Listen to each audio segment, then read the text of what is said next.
بسم الله الرحمن الرحيم. السلام عليكم ورحمة الله وبركاته.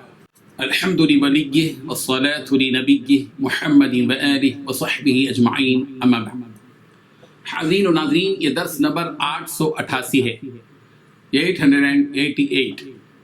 چلیے سب سے پہلے سورہ یونس کی ان دو آیتوں کی تلاوت اور تشریح کرتے ہیں.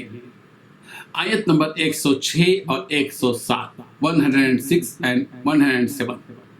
اعوذ باللہ من الشیطان الرجیم، بسم اللہ الرحمن الرحیم. ولا تدع من دون اللہ ما لا ينفعك ولا يضرك فإن فعلت فإنك إذا من الظالمين. وإن يمسسك الله بضر فلا كاشف له إلا هو وإن يردك بخير فلا راد لفضله يصيب به من يشاء من عباده وهو الغفور الرحيم. صدق اللہ العظیم. لفظی ترجمہ یوں ہے، ولا تدعو، اور نہ پکارے آپ، من دون اللہ، سوائے اللہ کے، ما، ان کو جو لا ينفعک، آپ کو نفع نہیں دے سکتے، ولا يضرک، اور نہیں آپ کو نقصان دے سکتے. فإن فعلت، پھر اگر آپ نے ایسا کیا، فإنک، تو بلا شبہ آپ، اذن، اسی وقت، من الظالمین، ظالموں میں سے ہوں گے.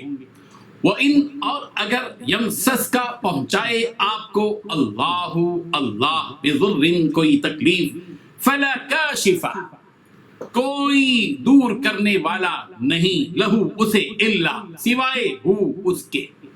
وَإِن، اور اگر، یرید کا، ارادہ کرے وہ، یعنی اللہ، آپ کے ساتھ، بخیر، کسی بھلائی کا، فلا راد، تو کوئی روکنے والا نہیں، لفضلہ، اس کے فضل کو، یصیب، وہ پہنچاتا ہے، بھی، اس فضل کو، من، جسے، یشا، وہ چاہتا ہے، من عبادہ، اپنے بندوں میں سے، وہ ہوا، اور وہ، الغفور، بہت بخشنے والا ہے، الرحیم، نہایت رحم کرنے والا ہے. ترجمہ یوں ہے، اور اللہ کو چھوڑ کر ایسی چیز کو نہ پکارنا جو نہ تمہارا کچھ بھلا کر سکے اور نہ کچھ بگاڑ سکے. اگر ایسا کرو گے تو ظالموں میں ہو جاؤ گے، اور اگر اللہ تم کو کوئی تکلیف پہنچائے تو اس کے سوا اس کا کوئی دور کرنے والا نہیں، اور اگر تم سے بھلائی کرنی چاہے تو اس کے فضل کو کوئی روکنے والا نہیں. وہ اپنے بندوں میں سے جسے چاہتا ہے فائدہ پہنچاتا ہے، وہ بخشنے والا مہربان ہے. ان دو آیتوں میں 6 باتیں بتائی گئی ہیں. پہلی بات، اللہ کو چھوڑ کر ایسی چیز کو نہ پکارنا جو تمہارا کچھ بھلا نہ کر سکے. دوسری بات، اگر ایسا کرو گے تو تم ظالموں میں سے ہو جاؤ گے. تیسری بات، اگر اللہ تم کو کوئی تکلیف پہنچائے تو اس کے سوا اس کا کوئی دور کرنے والا نہیں. چوتھی بات، اور اگر تم سے بھلائی کرنا چاہے تو اس کے فضل کو کوئی روکنے والا نہیں. پانچویں بات، وہ اپنے بندوں میں جسے چاہتا ہے فائدہ پہنچاتا ہے. چھٹویں بات، وہ بخشنے والا مہربان ہے. رسول رحمت صلی اللہ علیہ وسلم سے خطاب کرتے ہوئے بزرگوں اور دوستوں، ساری انسانیت کو آگاہ کیا جا رہا ہے کہ وَلَا تَدْعُ مِن دُونِ اللَّهِ مَا لَا يَنفَعُكَ وَلَا يَضُرُّكَ، تم اسے مت پکارو جو تمہیں نہ نفع دے سکے نہ نقصان دے سکے.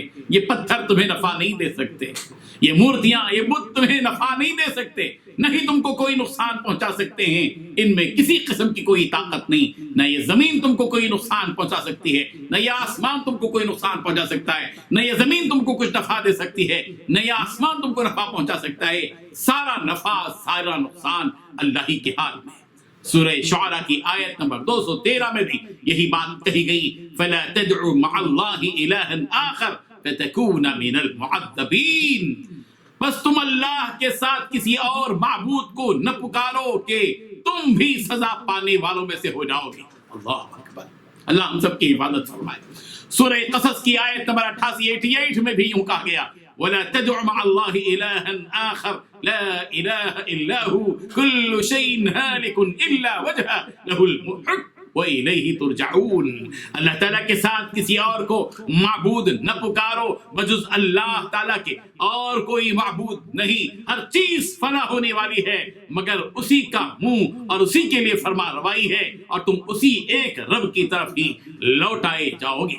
سورہ جن کی آیت نمبر 18 میں یوں کہا گیا وَأَنَّ الْمَسَاجِدَ لِلَّهِ فَلَا تَدْعُوا مَعَ اللَّهِ أَحَدًا، اور یہ کہ مسجدیں صرف اللہ ہی کے لیے خاص ہیں، بس اللہ تعالیٰ کے سوا کسی اور کو نہ پکارو. یہ حقیقت ہے کہ اگر باطل معبودوں کی عبادت چھوڑ دی جائے تو یہ باطل معبودوں میں اتنی طاقت ہی نہیں کہ وہ کوئی تکلیف پہنچائیں. پھر کہا گیا ان آیتوں میں فَإِن فَعَلْتَ فَإِنَّكَ إِذًا مِنَ الظَّالِمِينَ، اگر آپ نے ایسا کیا تو بلا شبہ آپ ظالموں میں سے ہو جائیں گے. یعنی اگر تم ایسا کرو گے، یعنی باطل معبودوں کی عبادت کرو گے اور اللہ کے علاوہ کسی اور کو پکارو گے، تو اس بات کو یاد رکھو کہ ایسی صورت میں تم اپنے آپ پر ظلم کرنے والوں میں سے ہو جاؤ گے، اس لیے کہ اللہ کے ساتھ شرک کرنا ہی سب سے بڑا بھاری ظلم ہے، اس سے بڑھ کر کوئی ظلم نہیں. سورہ لقمان کی آیت نمبر 13 میں اسی حقیقت کو بیان کیا گیا ان الشرک لظلم عظیم، بے شک شرک بڑا بھاری ظلم ہے. اس کے بعد یہ حقیقت بتائی گئی ہے کہ وَإِن يَمْسَسْكَ اللَّهُ بِضُرٍّ فَلَا كَاشِفَ لَهُ إِلَّا هُوَ وَإِن يُرِدْكَ بِخَيْرٍ فَلَا رَادَّ لِفَضْلِهِ. یاد رکھو کہ اگر اللہ تبارک و تعالیٰ تمہیں کوئی تکلیف پہنچائے تو اللہ کے سوا اس تکلیف کو کوئی دور نہیں کر سکتا، اور اگر اللہ تبارک و تعالیٰ تمہارے ساتھ بھلائی کا، خیر کا، اچھائی کا ارادہ کرے تو اس کے فضل کو کوئی ہٹانے والا بھی نہیں. جو بھی تکلیف انسان کو پہنچتی ہے، چاہے وہ ذہنی تکلیف ہو، جسمانی تکلیف ہو، مالی تکلیف ہو، جانی تکلیف ہو، کوئی بیماری ہو، کوئی فقر و فاقہ ہو، کوئی اور چیز ہو، کوئی درد ہو، کوئی غم ہو جو انسان کو پہنچتا ہے، تو یہ بات ذہن میں رکھنی چاہیے کہ اس تکلیف، نقصان اور درد کو اللہ تبارک و تعالیٰ کے سوا کوئی دوسرا ہٹا نہیں سکتا. اللہ تبارک و تعالیٰ اگر کسی کے ساتھ خیر اور بھلائی کا ارادہ کرے، چاہے وہ خیر اور بھلائی دنیاوی ہو یا اخروی ہو یا دینی ہو، اس خیر، فضل اور بھلائی کو کوئی دور نہیں کر سکتا سوائے اللہ تبارک و تعالیٰ کے. اللہ کے حکم کو کوئی ٹال نہیں سکتا. فلا راد لفضلہ، اللہ کے فضل کو، اللہ کے ارادے کو کوئی ٹال نہیں سکتا. وہی اللہ ہے جو ہر چیز پر قادر ہے، عطا کرنے والا بھی وہی، روکنے والا بھی رہی، دینے والا بھی وہی، محروم کرنے والا بھی وہی. وہ اللہ جو بھی کرتا ہے اور اپنی حکمت اور اپنے علم سے کرتا ہے. اللہ تبارک و تعالیٰ کا فضل عموماً اس کی رحمت اور عنایت ہی سے ہوتا ہے. جو ضرر اور تکلیف انسان کو پہنچتی ہے اس کا کوئی نہ کوئی سبب ضرور ہوتا ہے، اس لیے کہ بلائیں جو نازل ہوتی ہیں وہ گناہوں کی وجہ سے نازل ہوتی ہیں، اور وہ گناہ توبہ ہی سے مٹتے ہیں.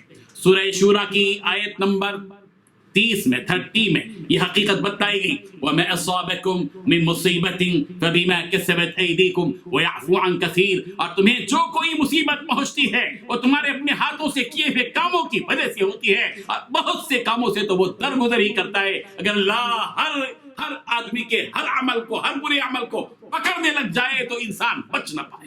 سورہ انعام کی آیت نمبر 17 میں یہ بات بتلائی گئی کہ اللہ تبارک و تعالیٰ کوئی تکلیف پہنچائے تو اس کو دور کرنے والا سوائے اللہ تبارک و تعالیٰ کے کوئی نہیں. وَيَمْسَسْكَ اللَّهُ بِضُرٍّ فَلَا كَاشِفَ لَهُ إِلَّا هُوَ وَيَمْسَسْكَ بِخَيْرٍ فَهُوَ عَلَى كُلِّ شَيْءٍ قَدِيرٌ. اگر اللہ تمہیں کوئی تکلیف پہنچائے تو خود اس کے سوا اسے کوئی دور کرنے والا نہیں، اور اگر وہ تمہیں کوئی بھلائی دینا چاہے تو پھر وہ ہر چیز پر قدرت اور طاقت رکھتا ہے. اس کے بعد بتایا گیا یصیب به من یشاء من عبادہ، اللہ تعالیٰ اپنا فضل اپنے بندوں میں سے جسے چاہے پہنچا دے، جسے چاہے. وہ اللہ تعالیٰ کا فضل ہے، اس کی ملکیت ہے یہ فضل، وہ اس فضل کا مالک ہے. وہ جس کو چاہے اپنی ملکیت کی وہ چیز دے سکتا ہے. آپ کے پاس اگر گھڑی ہے تو آپ جس کو چاہے وہ گھڑی دے سکتے ہیں، آپ کے پاس بلڈنگ ہے وہ بلڈنگ آپ جس کو چاہے دے سکتے ہیں، یہ آپ کی ملکیت ہے. اسی طرح فضل اللہ کا، اللہ کی ملکیت ہے، وہ جس کو چاہے دے سکتا ہے، اس کو اختیار ہے. یہ پوری دنیا کی سلطنت اور قیامت کے دن کی سلطنت اللہ ہی کے ہاتھ میں ہے. اللہ تعالیٰ اپنے بندوں میں سے جس کو چاہے اپنا فضل عطا کر دے. اس کی قیادت میں اس کی کوئی اپوزیشن نہیں ہے. دنیا میں کوئی بادشاہ بنتا ہے تو اس کی اپوزیشن ہوتی ہے، اس کا مخالف ہوتا ہے، لیکن اللہ کی کوئی اپوزیشن نہیں ہے، اس کے فیصلے کو کوئی روکنے والا نہیں ہے. اللہ تبارک و تعالیٰ ان حقائق کو سمجھنے کی ہم سب کو توفیق عطا فرمائے. وآخر دعوانا ان الحمد للہ رب العالمین. الله